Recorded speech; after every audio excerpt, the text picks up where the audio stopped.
Bienvenue dans cette formation vidéo du SPSS. Je me présente, je suis Adil Bressor, responsable de la coordination scientifique du Journée internationale de marketing. Je propose une formation SPSS vu qu'un ensemble d'étudiants trouve des difficultés en matière de manipulation de ce logiciel. Donc, cette formation est répartie en deux parties. La première partie, on va traiter la saisie et la codification des données. La deuxième partie, on va travailler sur le traitement et l'analyse des données. Donc, on va travailler sur le questionnaire du 7e édition du Journée internationale. Voilà, c'est sur ce questionnaire-là. Donc, commencer, on va ouvrir le logiciel SPSS. Je l'ai déjà installé sur mon ordinateur. Si vous ne l'avez pas, vous pouvez le télécharger gratuitement sur le site. Elle est disponible avec un tutoriel très clair. Donc, j'ouvre le logiciel. Voilà la première fenêtre qu'il nous donne avec une boîte de dialogue. Là, il me propose soit si je veux saisir des nouvelles données ou bien si je veux travailler sur une base de données déjà existante. Pour l'instant, on va travailler sur une nouvelle base de données. Je vais cocher saisir des données, puis OK. Voilà la première fenêtre. Si vous voyez, c'est à peu près la même interface que Excel. C'est un logiciel tableur avec des variables en colonne et des lignes qui représentent l'ensemble des observations. Donc, si vous voyez ici, nous avons deux affichages, l'affichage des variables et l'affichage des données. La première étape avec laquelle on va commencer, c'est l'affichage des variables. Là, on va introduire l'ensemble des caractéristiques de chaque question. Puis, après, on va commencer la saisie. Donc, on commence par la première question. Comme nous avons ici, c'est la dénomination de l'entreprise.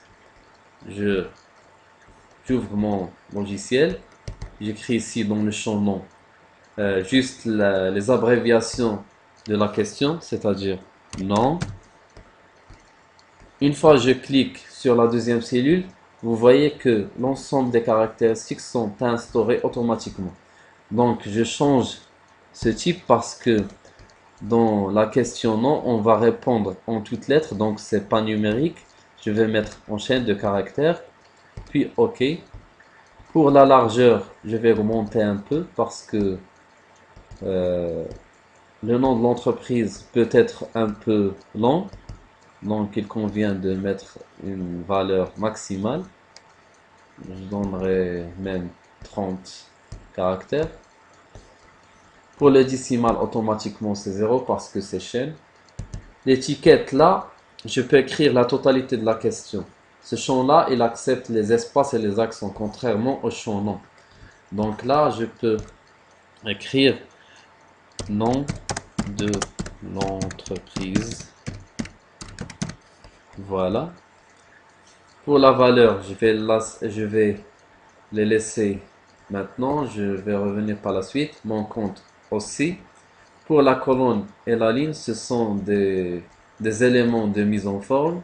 Ils sont pas très importants. Donc, pour la mesure, c'est nominal parce que la question elle est qualitative nominale. Je passe maintenant à la deuxième question. Si vous voyez ici dans le questionnaire, la deuxième question, c'est le statut juridique. C'est-à-dire, est-ce que la société est une société anonyme, SARL, ou bien la société en nom collectif. Donc, pour cela, on va écrire stat, ici, juste l'abréviation. Le type, je vais le laisser numérique parce qu'on va codifier par la suite. La largeur 8, décimal, je vais le réduire à 0. L'étiquette, je vais écrire statut juridique. Pour la valeur ici, je vais codifier l'ensemble des réponses. Par exemple, je vais donner la valeur 1 pour la société anonyme. Je clique sur ajouter. Valeur 2 pour SARL. Ajouter. 3 pour société non collective, 4 pour autre forme. Ça va nous faciliter un peu la saisie après. On va juste écrire les codes et automatiquement le logiciel va savoir quelle est la forme juridique équivalente. Donc pour la mesure, je vais mettre nominal et je vais passer aux troisième question. La troisième question, c'est le secteur d'activité. Et si c'est pas important de le faire parce que l'ensemble des groupes travaillent sur un secteur bien précis, donc la totalité des questionnaires vont être relatives à un secteur précis. Donc on passe à l'identification des acteurs. Première question, l'effectif. L'effectif, là dans les réponses, on va avoir plusieurs nombres. Donc il convient de procéder, travailler par classe, c'est-à-dire je vais mettre ici effectif. Je vais le laisser numérique, le décimal c'est 2, effectif. Pour l'effectif du personnel, je vais le codifier par classe. Par exemple, je vais donner la valeur 1 pour les entreprises qui ont de 1 à 10 personnes. OK. 2 pour les entreprises qui ont de 11 à 20 personnes. Ajouter. 3 qui va de 21 à 50 personnes.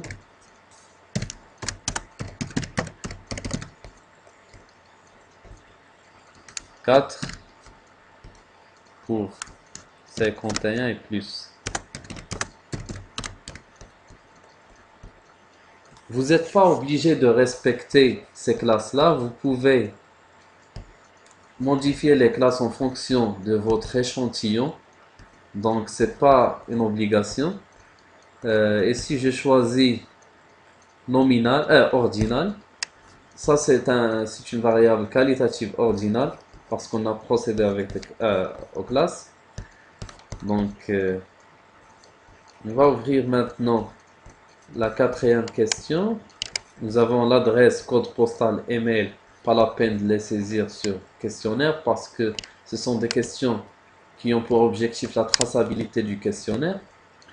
Je passe maintenant au deuxième axe, l'environnement de l'entreprise. Pour la question, quels sont les atouts qui vous ont poussé à investir dans la région? Si vous voyez ici, il faut bien faire attention au type de question. C'est-à-dire cette question, c'est une question à choix multiple. C'est que le répondant peut cocher à la fois les trois réponses ou bien deux à la fois. Donc, le traitement de ces questions va être un peu difficile. C'est que chaque réponse, chaque modalité du question, on va l'introduire comme variable. On va éclaircir par l'exemple. Par exemple, j'ouvre logiciel. Ici, je vais mettre la première réponse, c'est l'atout géographique. L'atout de l'emplacement géographique. Je peux mettre atout géo.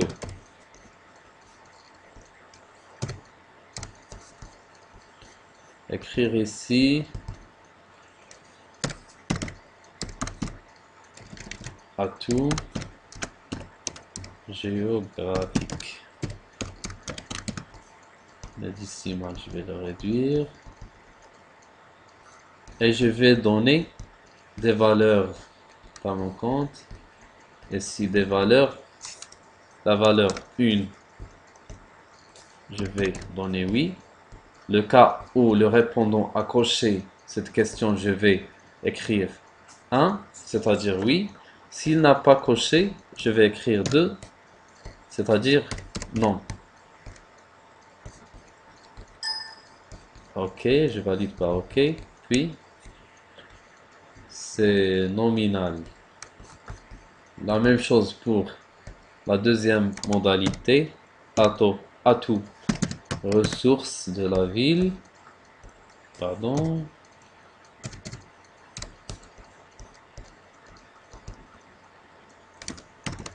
Atout ressources de la ville.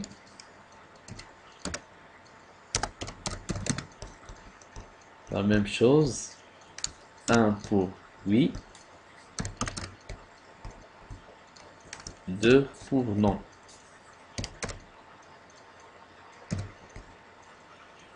Ajouter. OK. La mesure, c'est nominal toujours. Pour les atouts infrastructure, infra, la même procédure. C'est 0, c'est 0. Atout infrastructure. 1 pour oui. Ajouter. 2 pour non. Ajouter. La valeur c'est nominale.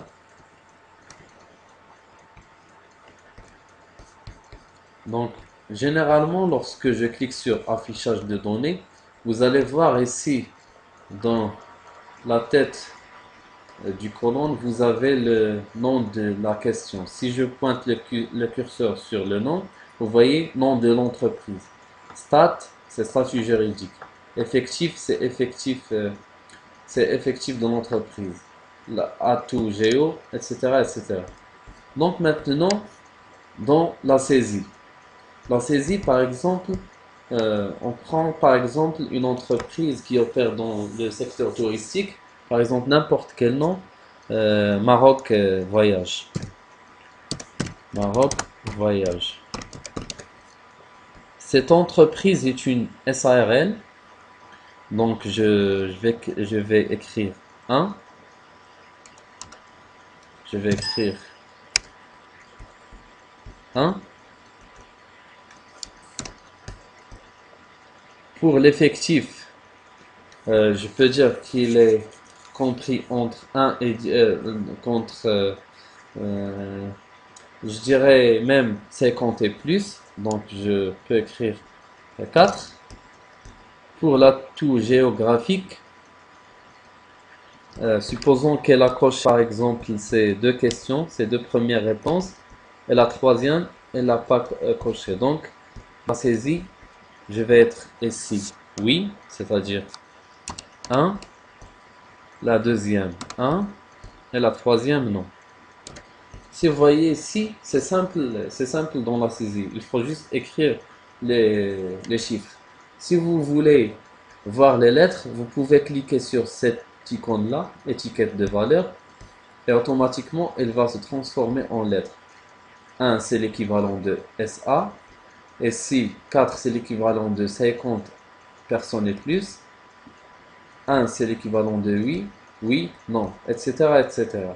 Donc, grosso modo, vous allez avoir une base de données qui ressemble à peu près à celle-ci. Je vais ouvrir une base de données sur laquelle j'ai déjà travaillé. Formation, base de données.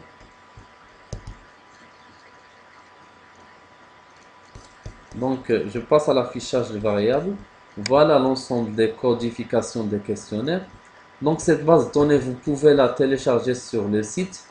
Juste, elle est déjà codifiée. Vous pouvez juste travailler le travail de la saisie. Pour la codification, c'est déjà fait. Pour les données, vous voyez ici qu'ils sont remplis.